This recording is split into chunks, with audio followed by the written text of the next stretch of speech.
hansı zamandır? Karantindir, maskasız qadağandır. Gel danışma elçin sen de bu haqda. Millet ölür koronadan yataqda. Düz danışan nahaqdan qazamatda. Qazamatda haray çekir amandır. Bilirsən mi indi hansı zamandır? Karantindir, maskasız qadağandır.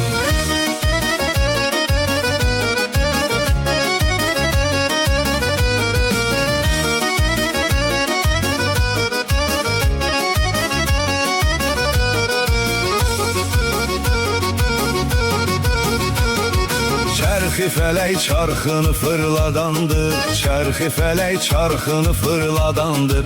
Qoca cavan hamsını aldadandır. Səhv edənlər bugünkü gün imandır. Etdikləri başdan ayağa haramdır. Bilirsən mi indi hansı zamandır? Karantindir, maskasız qadağandır.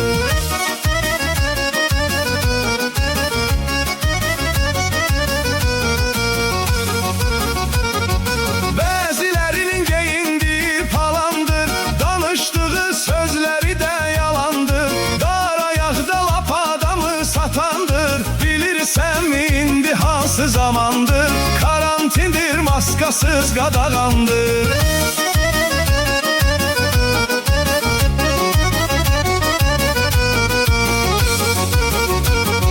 Rusiyanın başı yaman dumandır. Rusiyanın başı yaman dumandır. Sağlamazdı, xəstələri qalandır. Hələ sağdı, sabah isə gümandır.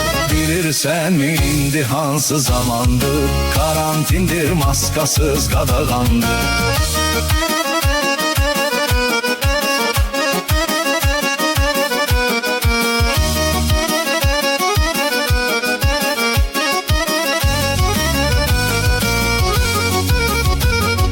Rus-Ukrayna müharibəsi dayandı. Rus-Ukrayna müharibəsi dayandı. Rusiyada neçə dövlət yarandı. Əvvəl axır mən deyənlər olandı. Bilirsən mi indi hansı zamandır? Karantindir, maskasız qadağandır.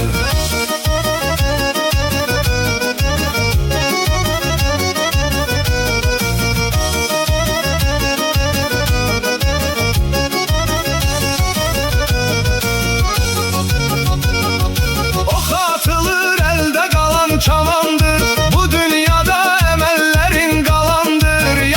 Yaxşı yaman elə yamandır. Bilirsəm indi hansı zamandır? Karantindir, maskasız qadağandır.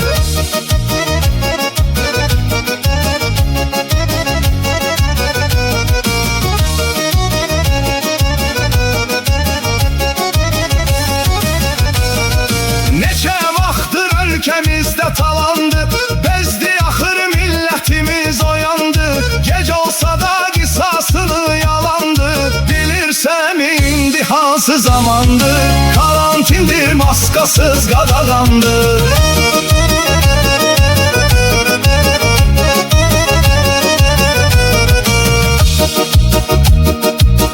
Yazdı Aliyev elçin, anlatıcı ay, irzi istinitçi.